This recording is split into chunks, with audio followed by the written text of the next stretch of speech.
Welcome to On the Edge with April Mahoney Brains. You're at the spot, the place, where the conversation is pointed, the guests are sharp, and the responses are never dull. Did you bring your thinking caps? It's time to put them on, because the conversation starts now. Welcome to On the Edge with April Mahoney Brains. How you doing? Good? I'm expecting you Good. to be doing good. I want to introduce you to our guest today. You've come back to the place, though, that the conversation is pointed, the guests are sharp, the responses are never dull. We're going to the land down under to visit with Michael Seery. Michael is going to open up and pull back the layers on a very tender, delicate subject that a lot of people don't talk about, or a lot of men don't talk about. It's the loss of their partner and going through grief. Um, what do? You see a lot more, or you hear more from widows, female widows, but not too many male.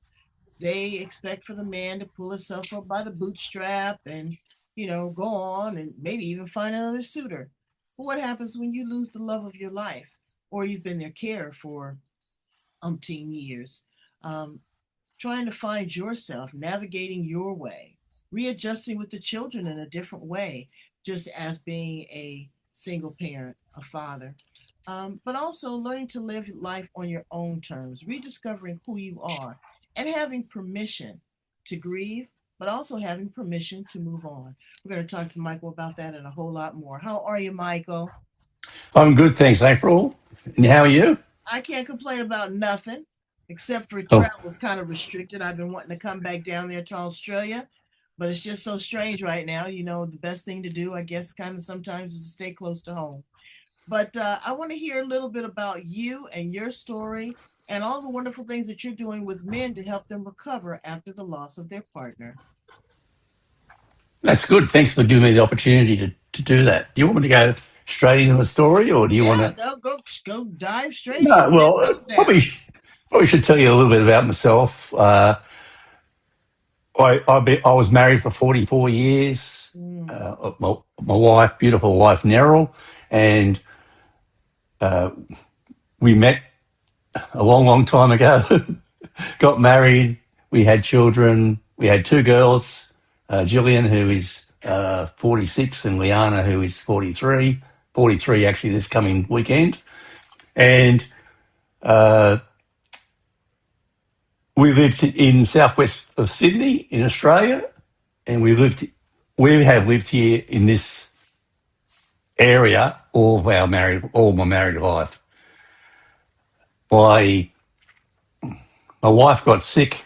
She had a knee replacement in about 2014, and after that, she kept on getting sick. Various issues related to diabetes and the like, and ultimately, she died in 2021. So that was what, 4.5. Actually, tonight it's 55 months since she passed. So it was something I thought about this morning, and it's interesting. And after she died, one of my daughters was living with me at the time, and then she moved out with her new boyfriend, and I was lived on my own.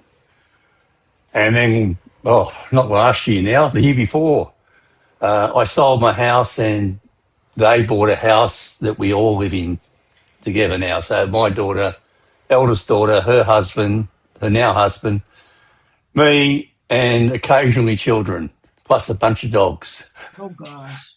Oh gosh. So I was looking at some of your posts on social media, and you were saying that that was a huge step for you to sell the house that you had shared with your wife and raised your children, and to move in with your children. A couple things that I kind of highlighted what you said was number one, um, feeling a sense of loss or betrayal because you were selling this family home. Number two, moving in with your daughter and her family, but also having your own space.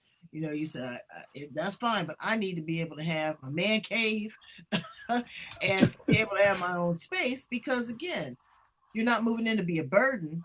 You guys are moving in as a partnership. And then when you finally sold the house, tell us a little bit about those feelings that you experienced during all of that. Yeah. Um, about February, March in 2024, my daughter said that they were living in another area, about half an hour drive from here, and they said, "Look, we want to move. We want to move closer to Campbelltown, which is the city that I live in, or we live in now."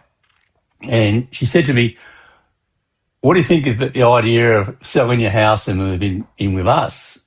And I sort of went, "Oh, do I want to? Do I need to?" And it brought up a lot of emotion for me because that house was a house that Nerol and I built from scratch. We weren't the builders, but we got builders to do it. We bought a block of land. We saw a design for a house. We found a block of land, got a builder to put that house on the block of land. We lived there for 24 years. 21 of those years we were together. 3 years I was alone. And to me, it felt like, as you say, it's a bit of a betrayal, a bit of guilt. It was giving up something that we had built. It was like knocking down. In a way, it felt like I was knocking down our marriage. But as someone pointed out to me the other day, the marriage ended when she died. But even so, I had felt a lot of guilt, a lot of dis-ease about it. And funnily enough, about a year before, I thought about selling the house and moving down to the South Coast. And I put it aside because, well, my grandchildren and the daughters live here, and that's a 2-hour drive away down there. So, I wouldn't be able to be as useful and helpful as I had been and still am. So I thought about this and said to my daughter, look, and it wasn't a slow reaction, but I said, I'm happy to think about that idea, but I have some boundaries, as you mentioned. One boundary is that I have my separate space. I have, you called it a man cave, and probably is a bit of a man cave here. So we found a house that's got 4 bedrooms up one end and 2 bedrooms up the other, separated by 3 garages. Oh, wow. So that means that I could have my space. That sounds like an estate. That does not sound like a house. It is a bit of an estate. It's on an acre of land. So Wow. it's really nice. And I walked through the house and said to my future son-in-law, I said, I like this place. He said, really? I said, yeah, it's something about it. Now, it's a 34-year-old house. It's, a little bit dated, a bit of repair work needed to be done, a little bit of maintenance.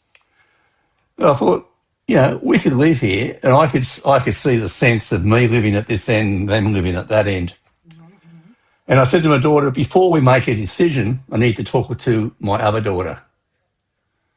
I didn't want her thinking that, well, what's happening is, Dad's been giving Mum away and moving in with big sister. So I spoke to my other daughter and she said, Dad, I think it's a good idea. It may be a bit early in my life, but it would have to come eventually. Right. So I moved in, and then the hard part came. So we had a 4-bedroom home. I had a study. We had a couple of living lounge areas, and I've got 2 bedrooms here, a little room for a lounge dining area and a kitchen. I thought, how do I get all of that into this house? Right.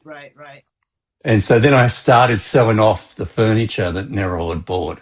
The cane dining table, the cane lounge suite, the outside table that Nerol bought as my Singapore trip gift to herself.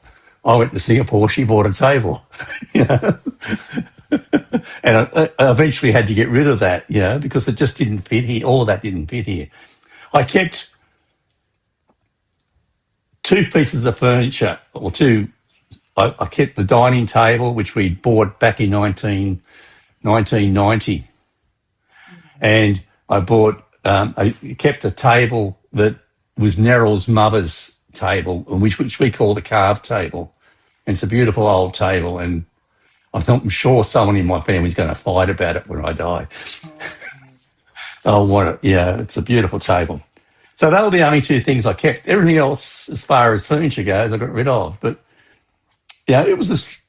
I guess the good thing about it was that about 2022, I started making changes to the house.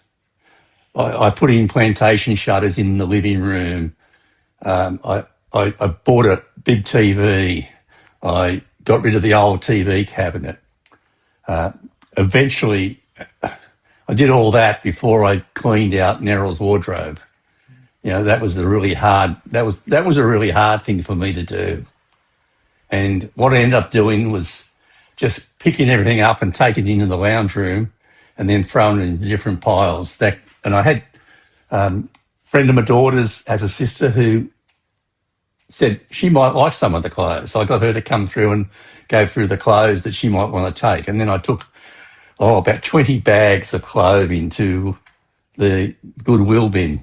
mm-hmm. And I reckon I took about another 10 bags of underclothes and things that no one else will want to wear, and threw that out. But that enabled me in a way to start the process of not letting go of Neryl, Right. but rather of moving on with Neryl.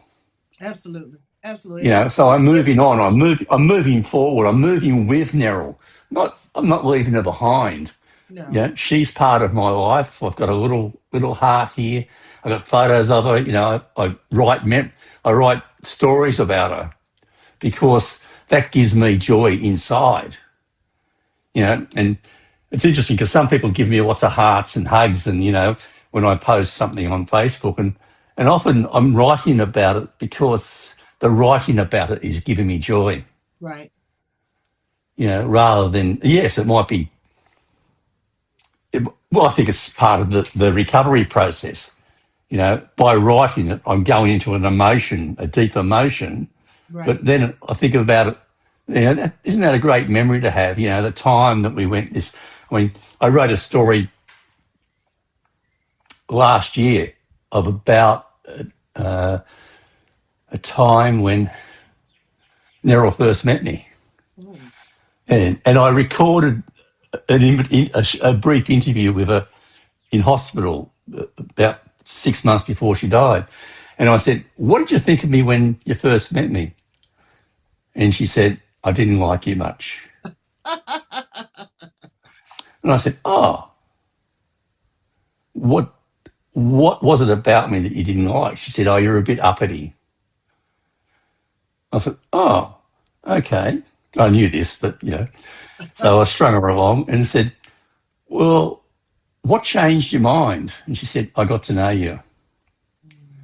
And that was true. About 3 months after we first met, when she thought I was uppity, we went to a Rotary Youth Conference a seminar together. And she was on the staff and I was an attendee. And I got to talking to her at one of the breaks. And I talked to her at another break and another break. And I guess we developed a rapport with each other. And about 3 months later, we weren't even living in the same part of the state. But 3 months later, we got together and started having a relationship. So, you know, it all came from that. it's beautiful. You know, there's a few things that I want to reiterate is cleansing. Cleansing is a freeing ability. I mean, you can't take everything. And when you expire, when I expire, our kids are going to have to do the same thing. They're going to have to edit and filter. What holds that energy? When you sit down at that particular table, you still feel the energy of Meryl and the meals that you shared there, the letters that you opened there, the conversations that you had there with your children. It's okay. You can't take everything. You can't wear all of her clothes. I know when people that are very, very close to me pass away, I do ask for one piece of their clothing.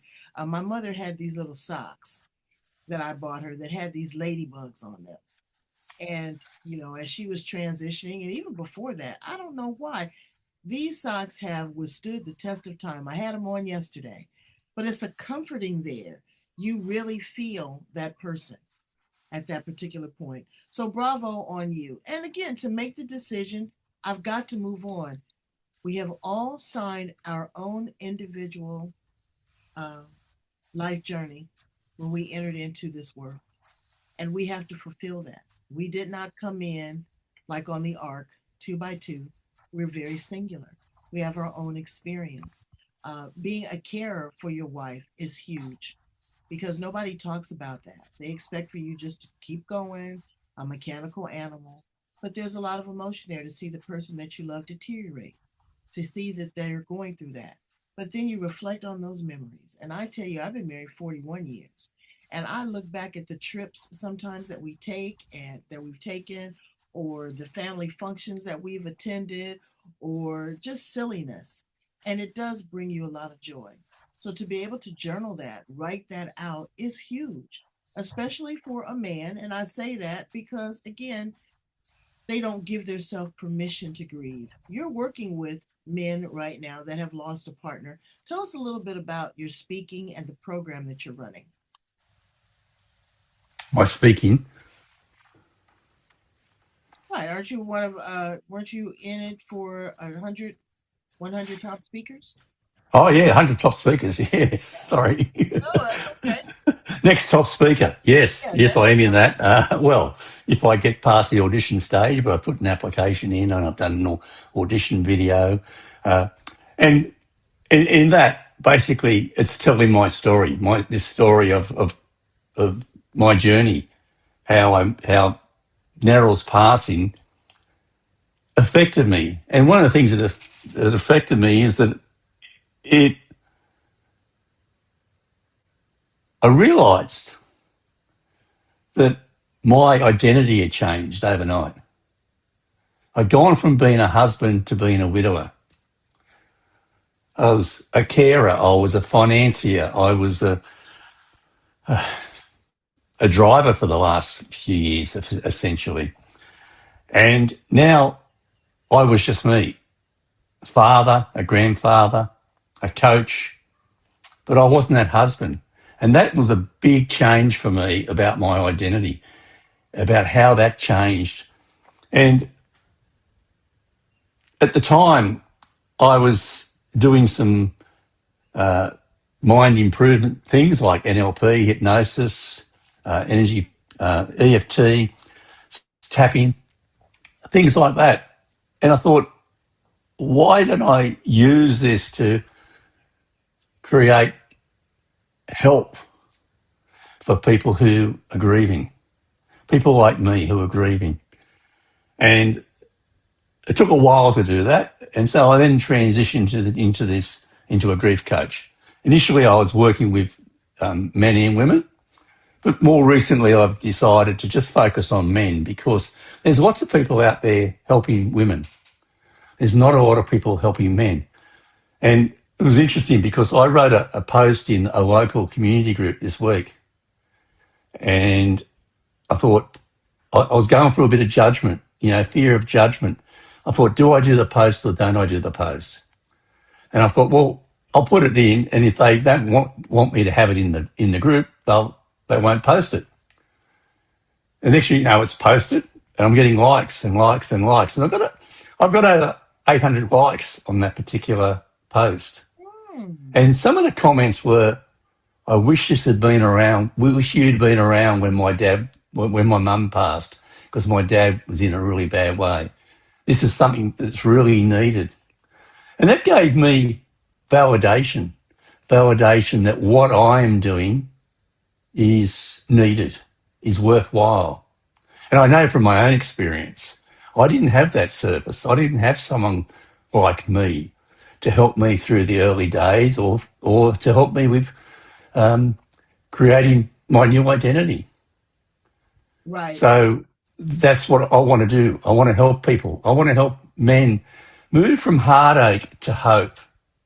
And by doing so, to be able to live a life of meaning, to have purpose in their life, to live, to feel good about life and not just surviving. And so many men. So let me ask you the tough question. Now, and I understand that stabilizing, but what about finding another partner? What about living life again? And well, again, it's not Yeah. over till it's over. I just went to a wedding, and the bride and the groom were in their 80s.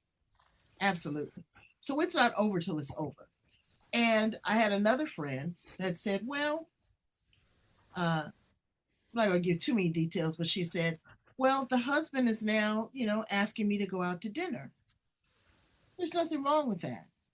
I'm sure that in Meryl's heart of hearts, she wants you to find love, to have someone to have dinner with again, to have someone to travel with. Life is not over. And she may haunt her, but it's absolutely, that's okay too. That's all right. Yeah. And that's very difficult for the children to say, oh, wow. But there's no comparison because the person that you find, again, if that's where you're headed, is going to have to meet a certain standard. And one of those is to gel with the family, but also to be able to be vulnerable. My husband was saying, well, if you passed away, I would probably date, but I would never marry her again because if she came in my house and told me I had to take down the pictures of you and she came in Boston and moving things and this, that, and the other, he said, it wouldn't fit well. It wouldn't fit well. And I said, I know. I said, but again, I don't want you to be alone. If you want to, not if he doesn't want to. I want you to have the freedom and not feel that you have to mourn me the rest of your days. I mean, you got another good 20 years in you, Michael. Yeah. Well, it's interesting because I went to a men's group yesterday, and I was talking to this guy, and he said he's almost 80. And I said, "Oh, right, okay, yeah." And he said, "You married?" I said, "No, my wife passed 4.5 years ago." And he said, "Oh, so do you want to meet up with somebody else?" I thought it's interesting. I met a fellow grief coach a couple of months ago, or a month ago, and I was talking to her, and she said, "Look, I've written this book just about that topic of loving again." Mm-hmm. And she remarried last year, and I said, and I bought a copy of the book, and I'm sitting here reading it, and Gillian's out in the lounge room, and she looks at me, looks at the book, and said, "Why are you reading that?" Mm. I said, "Well, this friend of mine wrote it, and I'm paying her the courtesy of reading it. However, there's so much in this book, particularly the first part of the book, that's applicable to any person that's grieving a husband or wife." And it was aimed at widows, but it resonated so much with me. Right. And I got to this, and that's probably my usual plan with a book is that I'll get a book, it'll come in the post from Amazon, I'll flick through it, have a look at it, put it down, and say I'll read it one day. Wow. And they're all over the place. This book, I read the whole book. I didn't put it away until I'd finished reading the book. And then I wrote last week. I wrote a review for her and posted it sent it to her on her and tagged her. Sorry, I didn't send it to her. I tagged her on Facebook, and she was so tickled pink that I'd done the review and that her book had resonated with me, a male. So as you flip through the pages and you got past the grief part, what were some other things that you highlighted? I know your daughter, and I say this with love, they're very territorial. It's like, not my dad. You're not gonna come in and do this. But what she has to understand is she found love. She found someone that she's with, and Yeah. you didn't move in to be a handicap. You moved in to be an asset. That's why you needed your own space. They need their own space. So they also have to have you give you enough respect. They have to have maturity level to know that, my dad's not going to just bring any old body around, but dad has the right to want to maybe go out to coffee, go to the movies, uh, watch a movie, have some dinner with someone, just adult conversation outside of talking to the grandkids, talking to the dog, or talking to you. I need to establish that. And that doesn't mean I'm going to fall in love again. If I do, great. Intimacy, I'm not going to share that much with you, but you have a right to that too, Michael. I had Yeah. a friend, and this was very, very difficult because relationships are by design as we grow older. There's a lot of things that we'll accept. I mean, she may have, I don't know, you might find a woman that is in a wheelchair, or you might find a woman that uh, loves to dance and you don't like to dance, or likes music and certain kind of music. Whatever it is, you are afforded that luxury to find other people in this Yeah. world. Your life is not over because Meryl's life is over. She is transitioning. She's somewhere else. She's doing, godly things. And hopefully that she is okay in the afterlife. If that's, your belief or your zone of genius, because I do believe that it's not over here. This is just a transition. But when you find this other person, intimacy is very important. It doesn't have to be, you know, uh, penetration. We're adults. We can use these terms, but it might just be cuddling. It might just be Mm. holding hands. It might be a kiss. It might be somebody to rub your back, rub your shoulders, rub your feet. This is what we want, and this is what you deserve. I had a situation. I'll tell the story really quick. A lady came into my work. I was doing cosmetics, and she sat in my chair and she says, "April, can you make me pretty again?" And I said, "Well, you're always pretty." She says, "Well, my husband is stepping out on me." And I Oh, said, "Oh, really?" She says, "Yes." She says, "Because I'm dying." And she had cancer. And she says, "When I take this wig off, take these eyelashes off, and take my clothes off, you see the scars and the pains, and it's not attractive." She says, "And I don't want to be intimate with him. I don't feel good. I don't feel sexy. But he has a right to have that." And I was like, wow. So I said, "Well, are you open to having a relationship by design?" And she says, "What do you mean?" I said, "Well, people have open marriages. As long as you don't see her or smell her or she's coming around or asking for money and all that kind of stuff, where do you sit with that?" And believe it or not, Michael, she went home and she had that conversation with her husband. Now, I don't know all the nano details about it, yeah. but she allowed him to separate himself, that part of him, because she is going to transition and she wants him to be a whole person. And that made him feel whole. And, Mm. he was with her to her dying day, and it was okay. But having that conversation, having that level of maturity, not having the outside noise of family and friends. "Oh my God, Michael's dating. Well, she's only been past 4 years." Yeah. 4 years is a long time. Mm. It's a long time. And again, to find yourself. Now, again, that is by choice. I'm not pushing you into anything, but being open to that, because there's a lot of men that don't want to be by themselves. There's a lot of women that don't want to be by themselves, that they not only have been divorced for 4 years, but then they have been dealing with an illness for 10 years. There's 14 years of your life that you were not able to be who you are 110% because you had to pour into another person. So anybody that's listening to that, the world according to April, give you permission to grieve, but also to relive your life and to find another person that is going to help you fulfill the rest of your life. And there's nothing wrong with that. And you don't have to feel guilt and you don't have to feel shame. Don't find her online and give her a bunch of money. I had another guest that did that too. Her husband died, Michael, and gave her a boatload of money. And she ended up giving $300,000 to some people that tricked her up on one of these dating sites. So Oh, that's not what you want either. But no. you want to be able to go to coffee. You want to be able to go to a networking meeting. You want to be able, just like you met um, your wife at an event, you want to be able to feel free to talk and not feel shame. So I give you permission to do how, by design, however that works for you. So I want to ask you some fun questions before we conclude. If What else is on your life list, Michael? What else is that you want to do for you? Is there somewhere that you want to go? Something you want to see? Well, I've been to America once, Okay, a come couple on of years back. ago.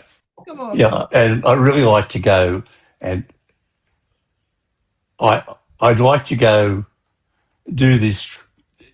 do some of America, but do this trip up the was it the Inside Passage up into Alaska, and Oh, and okay. then come back and do the Rocky Mountaineer trip.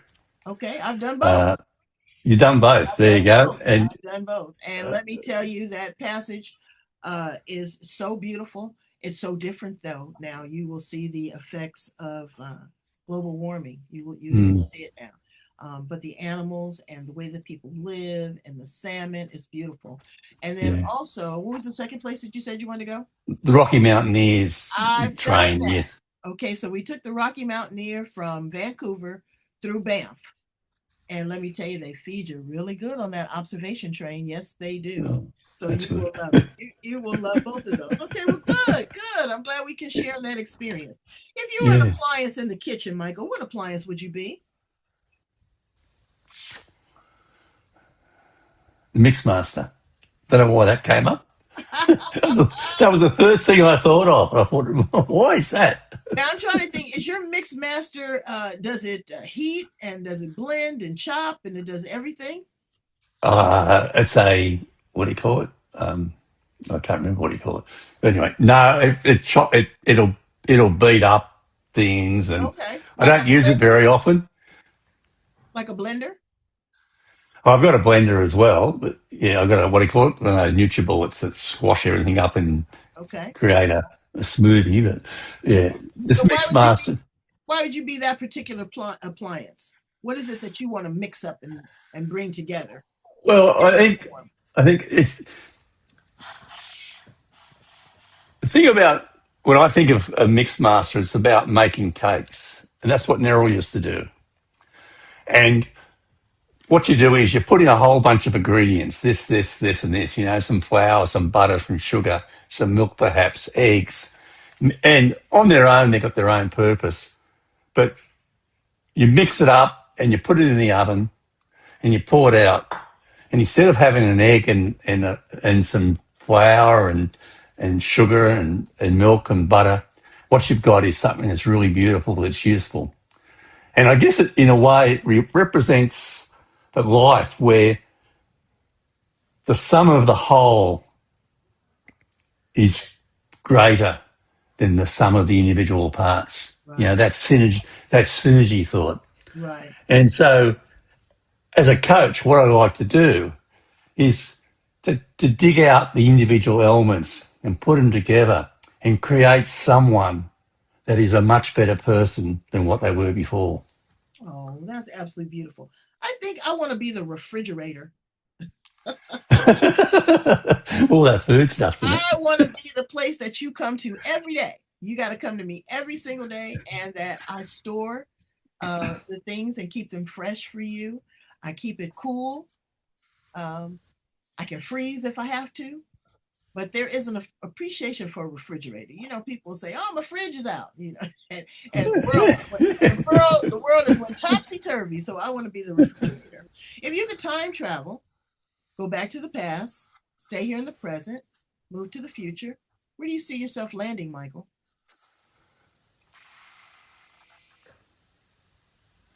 Wow. Now that's a hard question.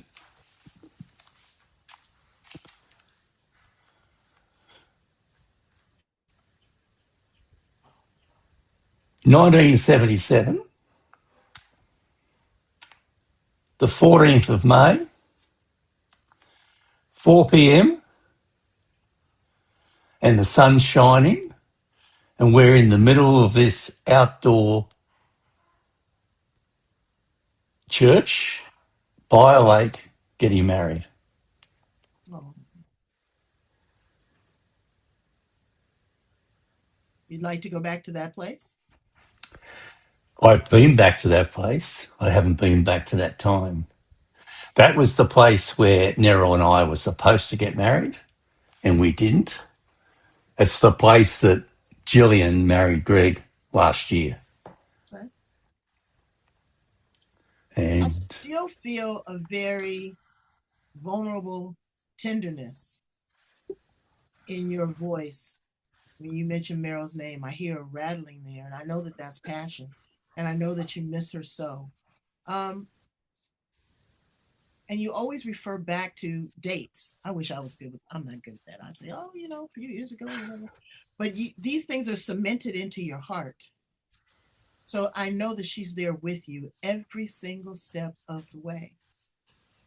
And I know that you miss her. But I think we miss them more in the metaphysical world than we did in the physical world because we could touch them. But no, Mm. and I can see an aura around you that she is there, and you couldn't have loved her any better, any stronger, or any harder.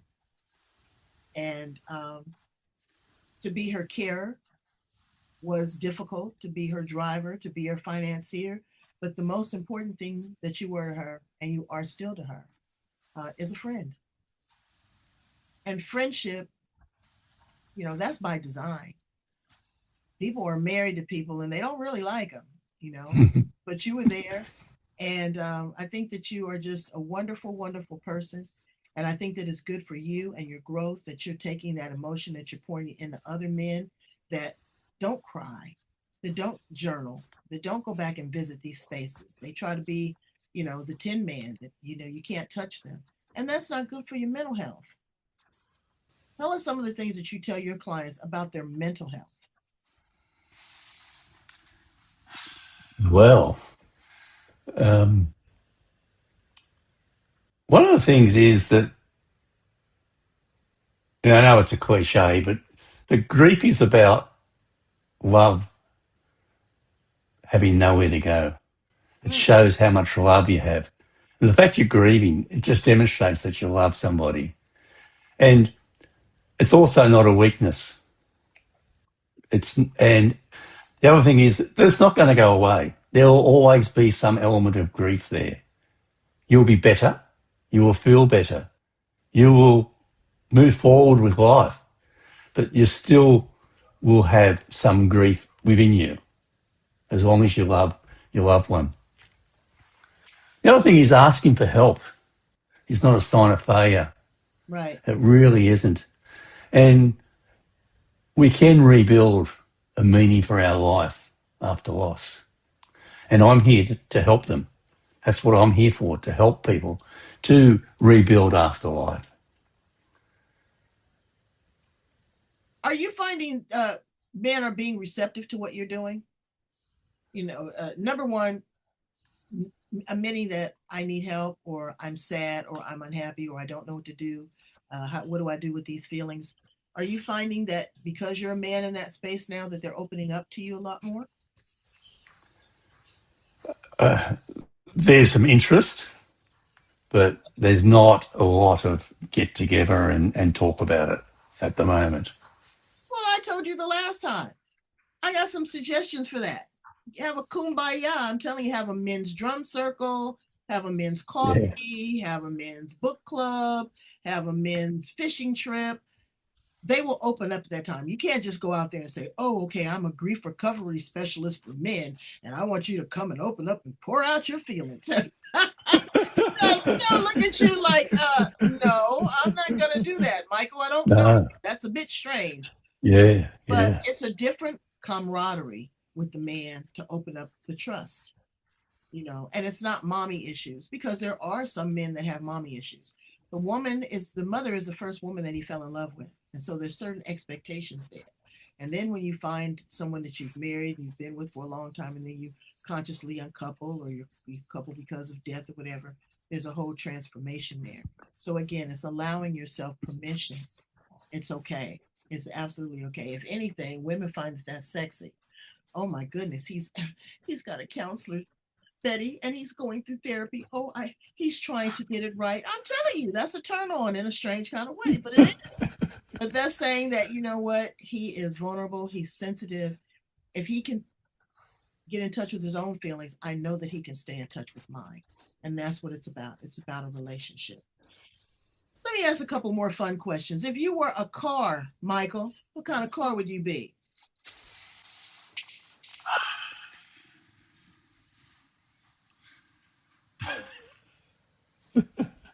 I Uh, ask Wayne Dane Doodles, don't I? I do. You do. I didn't expect that question. A Ferrari came out. Wow. Look at that. Yeah. Quick and slick, a little spicy. I like it. I like it. Yeah. Sorry. You know what I'd be? I'd be a 1974 VW van. Oh, combi. Oh, Yeah. yes, yes, with the Yeah. hookah pipe in the back and a mattress and flowers painted on the side, listening to some Jimi Hendrix or some rock and roll. I would love to be in a nostalgic place. If you could have a conversation with a 25-year-old Michael Seery, what would you say to yourself?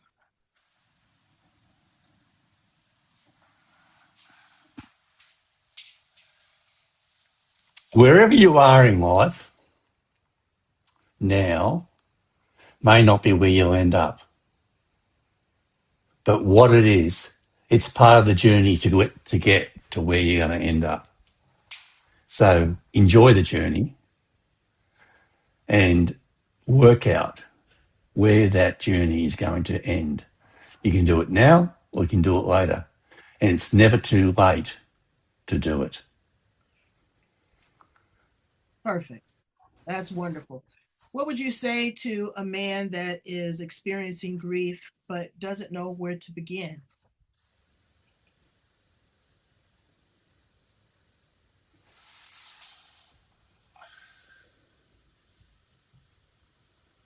Come and have a cup of coffee with me. That's beautiful. Plain and simple. You don't have to overthink your brains. Yeah. Just allow someone to hold some space for you. Just someone to be there with you in silence. Sometimes that speaks volumes. Thank you so much, Michael, for all that you do and with this organization. Tell my brains a little bit about how to get in contact with you. If they want to invite you to come in as a speaker, if they want to invite you to uh, an event, if a man wants to find comfort and camaraderie online or they're in Australia, how do they get in contact with you? Well, they can contact me at the grandpacoach.com.au. Sorry, at the grandpacoach at gmail.com. That's one word. Or they can check out my Facebook page. It's michael.seery.oz, O-Z, on Facebook. And I also have a website, thegrandpacoach.com.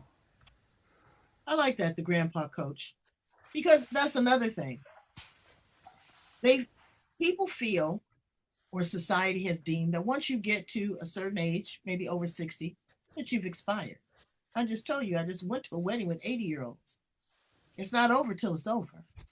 Mm. And we all have a journey and we all have an expiration date, just like anything that's organic. But live your best life. Plant new seeds, cultivate the soil, water it, nurture it, and watch it grow. It's okay. Thank you so much, Michael. You are the best. I appreciate you so much.